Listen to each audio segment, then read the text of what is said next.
Have you guys ever tried remaking the Shapr3D logo? There's a twist to it, but let me show you how it's done and reveal the secret. So what we're gonna do is start off by a rectangle. We're gonna make it twice as long as it is high.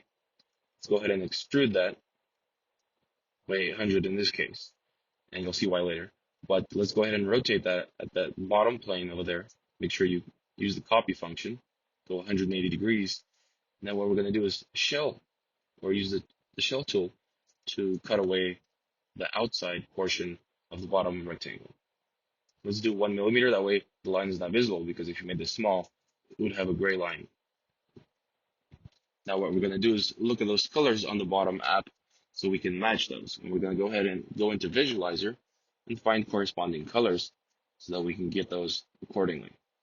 Now that we are good with the colors, let's go ahead and make that top part. Remember, this looks like the top portion, so that's why it always looked like it was a twisted rectangle going in a specific direction, but there's a magic trick to it. Anyways, let's go ahead and change the lighting so that we can see the shadow in the back and not in the front. Now it looks very close, but there's something off, right?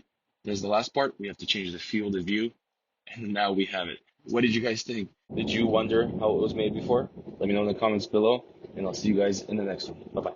Here at Shapr3D, our goal is to inspire and empower you to create your own amazing projects. Please support our work so that we can keep doing it. Don't forget to like, share, and subscribe to see more.